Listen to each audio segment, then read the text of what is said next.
প্রিয় চাষি ভাইয়েরা, রায়ান্স ফার্মের আরেকটি ভিডিওতে আপনাদের স্বাগতম। আজকের ভিডিওতে আমরা আপনাদের দেখানোর চেষ্টা করব যে ভুট্টা গাছের পোকা দমন আপনারা কীভাবে করবেন। মূলত ভুট্টা গাছ যখন আমাদের ফুটে বের হয়, অর্থাৎ চারাগুলো আমাদের দিক পর্যন্ত বের হচ্ছে, এই সময় এক ধরনের কাঠের পোকা আক্রমণ করে। এই পোকা আমাদের গাছের গোড়ায় আক্রমণ করে, বিশেষ করে সন্ধ্যার পূর্বে এই পোকাগুলো আক্রমণ করে আমাদের গাছের গোড়ার দিকে এবং গাছের গোড়াটা কেটে ফেলে। হ্যাঁ, এই পোকা দমন করার জন্য আমরা অবশ্যই যে 55 যে ওষুধগুলো আছে এগুলো ব্যবহার করতে পারি, অথবা এর পাশাপাশি যে ল্যামডা গ্রুপের যে ওষুধগুলো আছে বা ক্লোরোপাইরিস গ্রুপের ওষুধগুলো আছে এগুলো কিন্তু আমরা আমাদের জমিতে ব্যবহার করতে পারি। তো আপনারা যে কোনো ল্যামডা স্যালোবাইটিন অথবা ক্লোরোভাইরাস এই গ্রুপের ওষুধ এর সাথে যদি আপনারা অ্যামাবেক্টিন বেনজেট গ্রুপের ওষুধ মিশিয়ে যদি স্প্রে করেন, তাহলে কিন্তু এই কাঠের পোকা আপনাদের গাছের গোড়াগুলো কেটে ফেলবে না এবং গাছগুলো আমাদের পরবর্তী সময়ে সুস্থভাবে বড় হবে।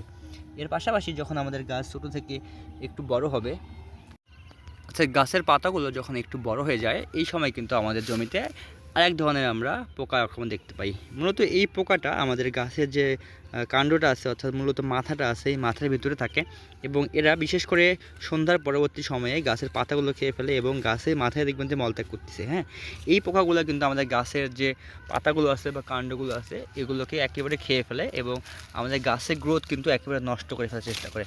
তো এই পোকাগুলো দমন করার জন্য আমরা একটু ভারী মাত্রার ডোজ ব্যবহার করব। সেক্ষেত্রে আপনারা ক্লোরোপাইরিস প্লাস সাইবারমেথ্রিন গ্রুপের ওষুধগুলো, যেটা 55 এসি, এগুলো ব্যবহার করবেন এবং এর সাথে যে অ্যামাবেক্টিন বেনজেট গ্রুপের ওষুধ এগুলো কিন্তু একসাথে মিক্স করে আপনারা যদি 4-5 দিন পর 2-3 বার স্প্রে করেন, তাহলে কিন্তু এই পোকাগুলো দমন হয়ে যাবে।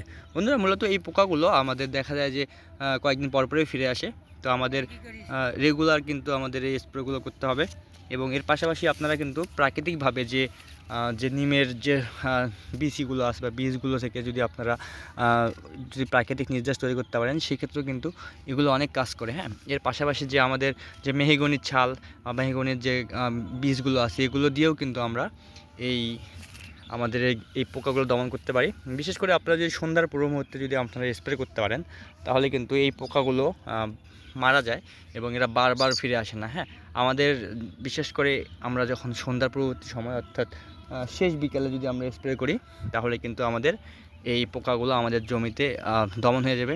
এবং আমাদের প্রয়োগ মাত্রার ক্ষেত্রে আমরা অনেক সময় প্রয়োগ মাত্রা ভুল করে থাকি। আমরা প্রতি লিটার পানিতে 2 থেকে 2.5 ml ক্লোরোপাইরিস প্লাস সাইবারমেথ্রিন গ্রুপের ওষুধ নিব এবং এর পাশাপাশি প্রতি লিটার পানিতে 1 গ্রাম যদি আমরা অ্যামাবেক্টিন বেনজেট গ্রুপের ওষুধ নিতে পারি, তাহলে কিন্তু আমাদের এই পোকাগুলো দমন হয়ে যাবে এবং আমাদের ভুট্টার গাছগুলো পরবর্তী সময় সুস্থ থাকবে।